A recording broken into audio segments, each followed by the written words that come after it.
我们累积了1年的时间，终于在今年2025年，公司突破了目标，所以我们来到了成都。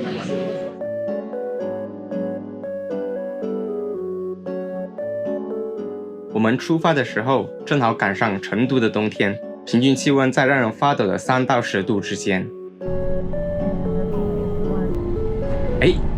窗口突然蹦出了几个字：8成是天意。点一下订阅，别错过后面的更新。经过1个半小时的车程，我们首先被带到成都大熊猫繁育研究基地，这里是世界知名的大熊猫保护和繁育中心，同时也是集科研、科普教育和旅游于一体的基地。在分支上，大熊猫被归为熊科。如果把演化树展开，会发现它们同时被划在食肉目这一支，但在生态学上却几乎完全依赖竹子为生。研究推测，大熊猫的祖先原本偏向肉食或杂食，在更新世以来的气候波动和栖息地变化中，逐渐转向产量稳定、竞争者较少的竹林资源。但为什么专挑竹子，目前仍没有公认的标准答案。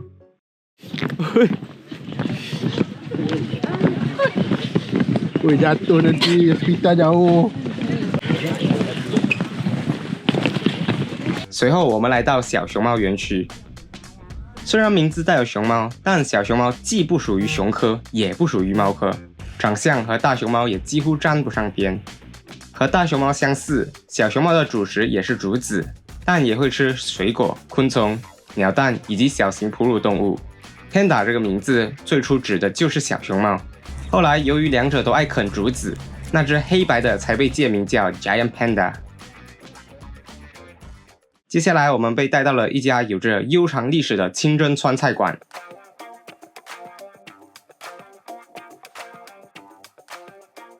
送回酒店休息后就是自由活动时间，我给自己安排了特别项目。这个是之前我在马来西亚发现的小红书的一个文化，就是你可以上网找搭子。现在我在中国找了一个，由于隐私原因，这段就用动画带过。第一个搭子可以说是彻底踩雷。先从长相讲起，10根手指全是醒目的红色长美甲，脸上厚厚一层白粉，睫毛长得快撑爆眼皮，但眼睛却半睁不睁的。见面不到10分钟，就把我拽进附近商场的潮玩店。他3下5除2挑好了自己喜欢的熊玩偶和一堆配饰，又顺手帮我挑了一套，全程几乎没跟我商量。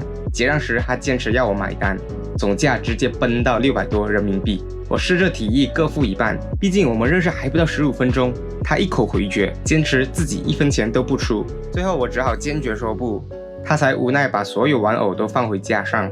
走出商店，他让我自己打开导航找路回酒店，转头自己打车走了。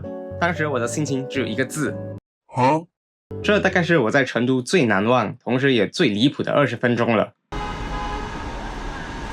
回酒店短暂缓了缓情绪之后，我又出门去见第2位。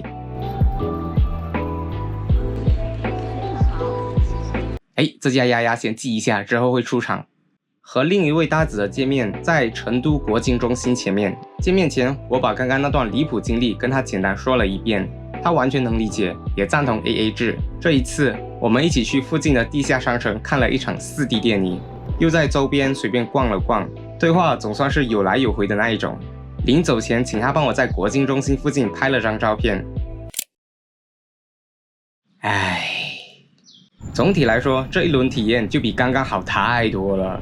回到酒店后，马上又和同事出门，路上再次经过那家丫丫。不一会儿，有同事说他发现了买纪念品的好地方，拉着我们过去。Lagi draw。Wah, ada lagi draw.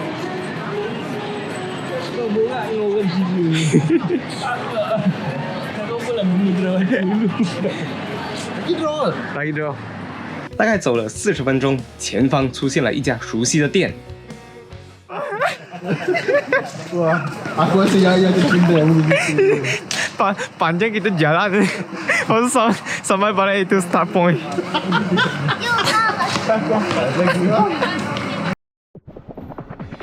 我原本以为中国街头会有很多人抽电子烟，基本还是传统纸烟居多。查数据发现，北京居民近几年的电子烟使用率平均也略高于2%，而马来西亚成年人的电子烟使用率在2020年已经达到了5.4%，高出不少。除了吸传统香烟的路径依赖，中国近年对电子烟实行了更严格的监管，这大概率也压低了电子烟的普及程度。带着同事一起找清真餐点。